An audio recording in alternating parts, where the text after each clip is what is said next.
This here, guys, is the W206 Mercedes-Benz C350e, just launched here in Malaysia. In other markets, the exact same car is badged as the C300e, but here in Malaysia, Mercedes-Benz has a long history with the 350e badge for its PHEVs, so that's what it's going to be called here. They will do the exact same thing when the W214 E-Class comes as well. Plug-in hybrids is claimed to be the perfect halfway house or a stepping stone between a regular ICE car and an electric vehicle or an EV. You can drive it in full electric mode in town, having all the EV benefits of extra quietness and refinement.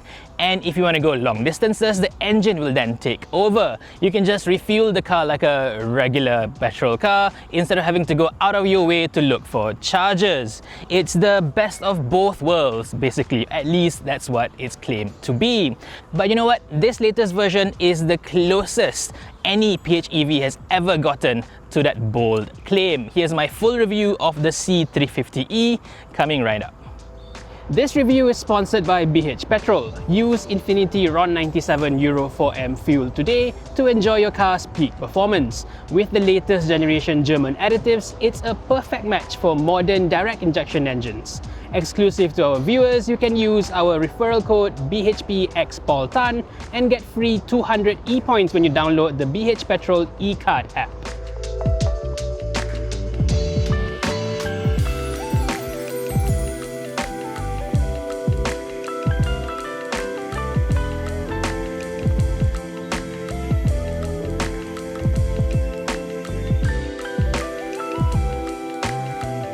Here in Malaysia, this C350e actually replaces the old C300 in the local range, and it has the exact same price as well, 339,000 ringgit. That is over 40,000 ringgit more than the base C200, and also about 30,000 ringgit more expensive than its closest rival, the BMW 330e, which is also a PHEV. And of course, there's also the often forgotten Volvo S60 PHEV as well. That is over 20,000 ringgit cheaper than this one. So as usual, the Mercedes-Benz is the most expensive car in its class. But it has to be mentioned though that it is a bit of a surprise that Mercedes-Benz Malaysia is bringing back a PHEV version of the C-Class. The last version, the pre-facelift W205 C350e, had a long list of reliability concerns. From electrical and battery issues, and of course the infamous Airmatic air suspension breakdowns, it really hasn't had the best track record here in Malaysia. But this new version, however, is claimed to be an improvement in every single way.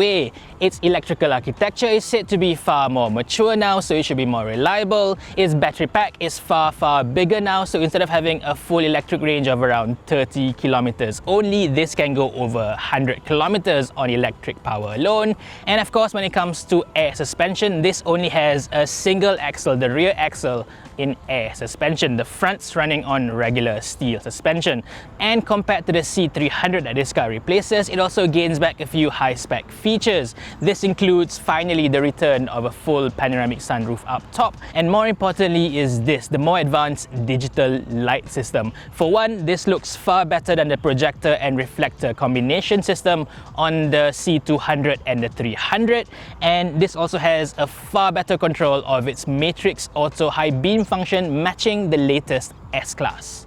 But of course, it's not all good news because the wheels have been downgraded from the 19-inch wheels on the C300 to these 18-inch star pattern alloys. I much prefer the multi-spoke alloys in the C300, and this aero design with the thick black covers on the side make the wheel look even smaller than it actually is. The aero bits even cover the large brake calipers behind them, so I'm not a fan of this look at all. You can also see that the tyres are now Michelin Primacy 4 touring tyres instead of sportier UHP tyres on the old car. This to me is not a bad thing at all though, because it makes the car now quieter and much more comfortable to be in. And it's also good to know that these are regular tyres instead of run flat tyres on the base C200, so it's going to be cheaper to replace as well.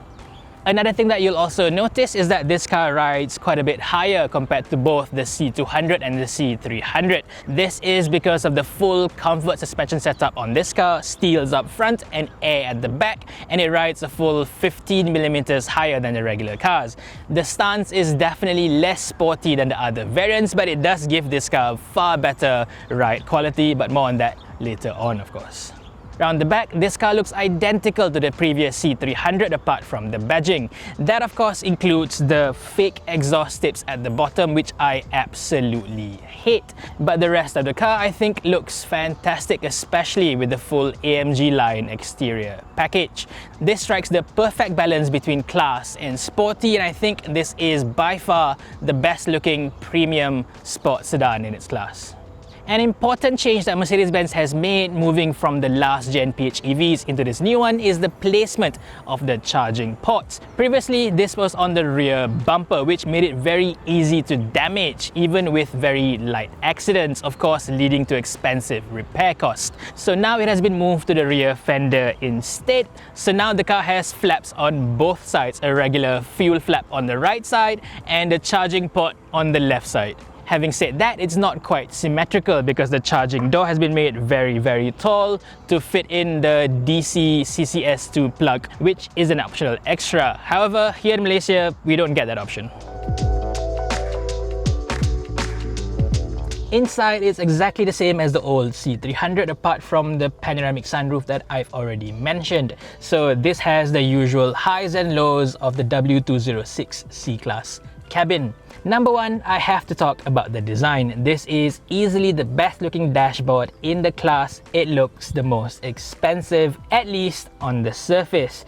With the large portrait screen, intricate aircon vent design, and of course the elaborate ambient lighting system, this is easily the poshest, most wow cabin compared to its rivals. It for sure looks newer and more modern compared to the rather boring and stoic BMW 3 Series design, and especially the fast-aging Volvo S60 as well. And build quality appears to be very good, at least on the surface.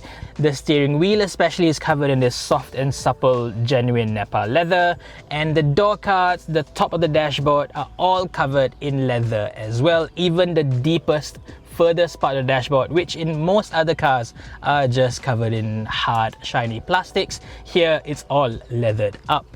But if we start looking further down, and it sort of falls apart. This center console over here, the side walls are all finished in hard plastics. This has been fixed on the latest GLC, and I fully expect Mercedes to do the same thing on the C-Class facelift. But as it is right now, I can say the top part looks really good. The bottom half has a bit of a cheapo tinge to it.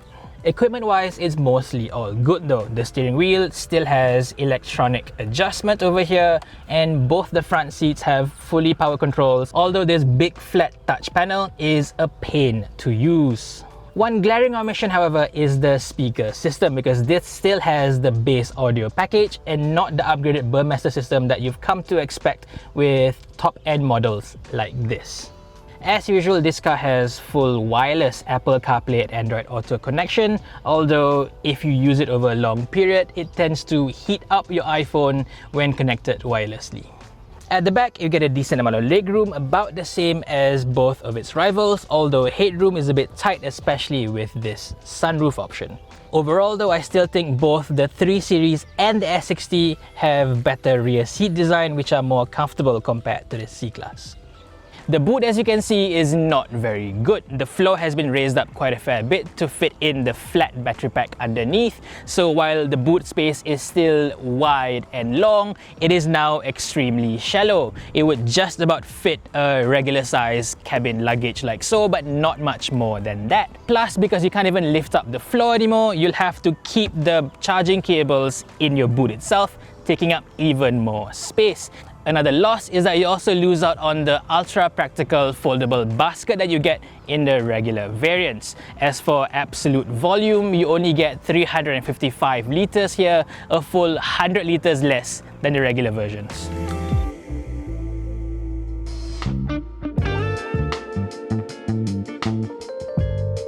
And now we get to the biggest differentiating factor for the C350, how it actually drives on Malaysian roads. Let's start with the engine first. As usual, you still get a 2-litre 4-cylinder turbo engine, but here it only makes 204 PS and 320 Newton meters of torque, about the same as the C200's output, although in the C200 the engine has been downsized to just 1.5 litres. On top of all that, there is also a large electric motor housed within the 9-speed automatic gearbox, and the motor itself is rated at 129 PS and a massive 440 Newton meters of torque. Overall, Mercedes-Benz claims a combined output figure of 313 PS and 550 Newton meters of torque. That last figure is actually lower than the last gen C350e, which was claimed to do about 600 Newton meters of torque. But me included, most people thought that was a massive over-exaggeration by Mercedes-Benz. Here, 550 Nm, I think it fits the way this car feels slightly better. In any case, even with all those super high numbers, it's not actually all that fast on paper. This is claimed to go from 0 to 100 in 6.1 seconds, which is slower than both the regular C300 and the old W205 C350e. And in fact, this is actually slower than the 330e despite the BMW's far lower claimed outputs. That is only said to have 292 PS and 420 Newton meters of torque, and yet that goes from 0 to 100 in just 5.8 seconds. If you actually do drive the two cars back to back, I would say both cars would feel about the same in terms of speed, although the initial torque response from the C350e may feel a little bit more immediate. But as and when the engine kicks in, I think the BMW feels smoother, definitely far more seamless in its PHEV operations. If you factor in the Volvo S60 though, both the Mercedes and BMW gets left completely behind. That has a far more powerful engine, over 300 PS, and its combined figures trump everything else the German brands can offer. There you have over 470 PS, over 700 Newton meters of torque, and you can get from 0 to 100 in just 4.5 seconds. If you want the absolute best, absolute highest numbers in the class, that has to be the Volvo. And the fact that the Volvo is cheaper to buy than the Mercedes to begin with, I think that is just amazing. But back to the C-Class itself, even compared to the old C300, I think this C350e does feel a little bit more powerful. That initial immediate surge of electric motor torque that comes in way before the engine can drop a couple of gears and push the car along, that gives it an edge over a regular petrol car or even the mild hybrid systems in the C300. As it is, because the C300 is no longer around, this feels far superior than the C200. There is a massive gulf in terms of performance between the two C-Class variants now. But at the same time, when I say immediate torque from the electric motors, it's nowhere near as powerful as a regular electric car. The difference is the electric motor, like I said, is housed within this car's 9-speed transmission, so the torque from the motor is routed through the transmission rather than a single gearbox like in most other EVs. That push that you get is nowhere near as electric as in proper EVs. But even then, this, like I mentioned in the beginning, is by far the absolute best PHEV of its kind that I've driven so far in Malaysia. This has a properly large 25 kilowatt-hour battery pack over the rear wheels, giving it a claimed 117 kilometer EV range. This is a massive improvement over the old C350e, which only had a 7 kilowatt-hour battery pack, around a 30-kilometer EV range, which in the real world is far closer to 20. That was barely usable as a PHEV. This, however, is an absolute game changer. Starting with a full battery charge, I actually managed to get a full 100 kilometers of EV range. That is amazing. I think the first time I've reached triple figures in a PHEV so far. So if you do charge this car regularly enough, you can actually use it as a full electric car day in and day out. And as and when you do need to go long distances, you can just rely on the engine to power the car without having to worry about where to charge your car and so on. In theory, that really is the best of both worlds, and in PHEV terms, it is the best in the class as well. Let's take the BMW 330e PHEV. That has a far smaller 12 kilowatt hour battery pack, and that can only go around 40 to at most 50 kilometers on a single charge. The Volvo S60 has a slightly larger battery, around 19 kilowatt hour, but even that can only go around 70 to 80 kilometers at best. This goes the furthest beyond the magic 3-figure threshold. And it's easier to charge the battery back up as well, because this C350e has a full 11 kilowatt AC onboard charger. That is better than quite a few proper EVs out there, whereas the Volvo S60 only has a 7 kilowatt charger, while the 330e is saddled with a 3.7 kilowatt OBC. It is, however, a bit of a pity that this car does not get the DC fast charging option like in few other markets. But then again, seeing how aggressive and annoyed the current bunch of EV owners are when they see any PHEVs charging at public AC chargers, if you actually see this car at a DC charger, I don't know what they would say. So perhaps it may be a good thing that this doesn't have that feature. But now, let's go back to the best of both worlds bit, because like I said, in theory, that's exactly what it sounds like, but in actuality, it's not quite there, because there are quite a few compromises on both ends. As an EV, this car has a rather large battery pack, 25 kilowatt hours. That is about the same size as what the regular Mini Cooper Electric has. But while the Mini Cooper, as inefficient as that car is, it can go about 200 kilometers on a single charge, this can only go at most 100 kilometers with all that energy. With this car, I actually did the first 100 kilometers on full EV mode, and the power consumption indicator over here said the car was averaging around 22 kilowatt hours per 100 kilometers.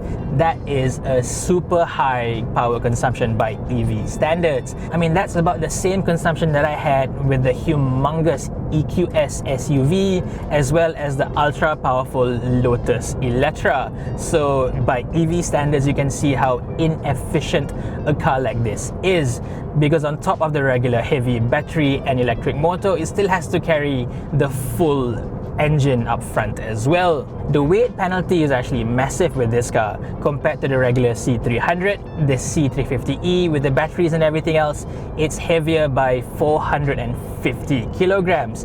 That is insane. The BMW 330e, on the other hand, is only about 250 kilograms heavier than the regular versions, and this now is actually heavier than the S60 Volvo, which has traditionally been the heaviest car in its class. Now is this big heavy boy. If you want to know exactly how heavy, it's over 2.1 tons for a car like this.